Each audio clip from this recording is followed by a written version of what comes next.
going on? So today I'm going to talk about why prayer often doesn't work with many people. You see, we are taught in religion and in church that we have to pray to this higher power, God, and that we are inferior to that God, and that we have to pray to Him to give us everything we've ever wanted. Well, guess what? One of the biggest misconceptions in church is that we are God. We literally are pieces of God. God is the energy that created worlds, and that same energy is inside of us. So we have everything we could ever possibly want. It's a matter of unlocking that potential inside of us. People pray out of fear and out of desperation. But guess what? Like the law of attraction states, what you put out is what you get back. It's not what you say, but it's the emotion behind what you say. So if you say, God, please, I am broke, I need money so I can make ends meet. That's a negative vibe behind that.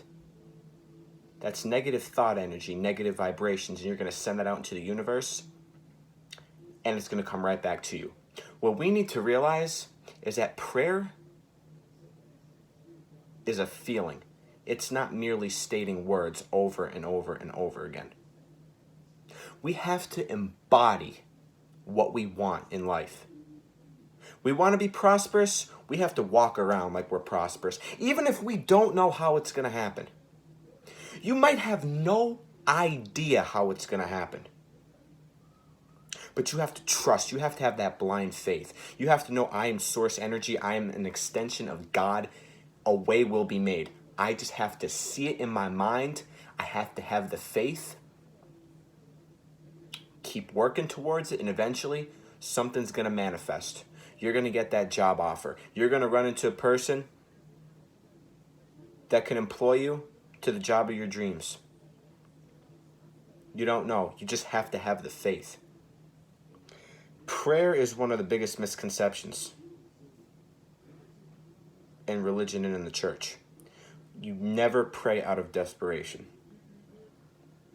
Fear attracts more fear. Faith attracts more faith. You literally, like Neville Goddard says, you literally have to embody what you are. Christ is merely your imagination. Whatever you imagine is God. And since God created worlds, we can do anything since we are pieces of God. So you have to walk around boldly and proclaim that you are everything that you want it to be. You must feel it into existence. You must feel it. It's not just playing pretend. It's not faking it till you're making it. It's literally being it. You don't have to desire something. You don't have to desire that wealth because you already have it. I know it's tough. It's tough at first, trust me, I know. But the more you embody those feelings, the more natural it becomes. And that's when the magic starts to happen. That's when the fun begins. So just stay true to yourself. Unleash that power within you. Make the most out of each and every single day, man, because I'm telling you, once you do that, it's game over. It's game over. Everything's going to start flowing into your life. It might not be today. It might not be tomorrow. It might not be 6 months from now. It might take a year, 2 years, 3 years. But eventually it's all going to flow. It's all going to flow. And don't think of it too merely as just embodying those feelings just to get to the end result of your desire.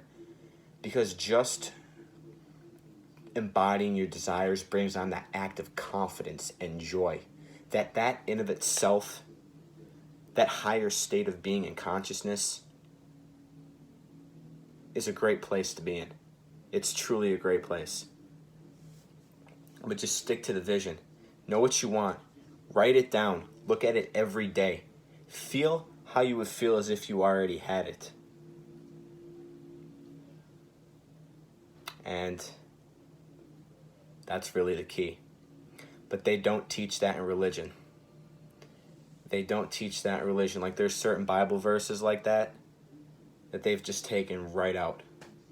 Right out. We're taught that we're inferior beings and that we have to prove ourselves worthy of a higher being in order to gain heaven, access to heaven. Look, hell doesn't exist. Hell is literally a state of mind. If you're depressed, you're fearful, that's hell. That's a state of mind. It's not a physical place. Heaven, that's not a physical place either. Heaven is your imagination. You could live heaven on earth right now. When we die, we merely transcend into a higher realm. Don't think of it as a certain place. Think of it as a state of being. And it's powerful. I'm telling you,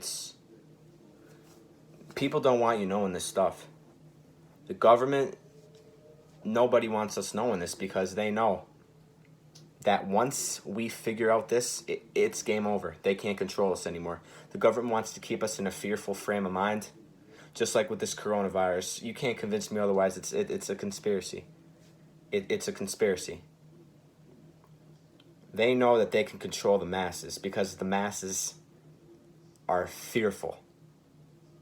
But you have to know, I'm going to stay healthy regardless. I'm going to take care of my body. I'm going to work out. I'm going to be fit, and there's nothing or no thing that will stop me. Nobody will stop me. And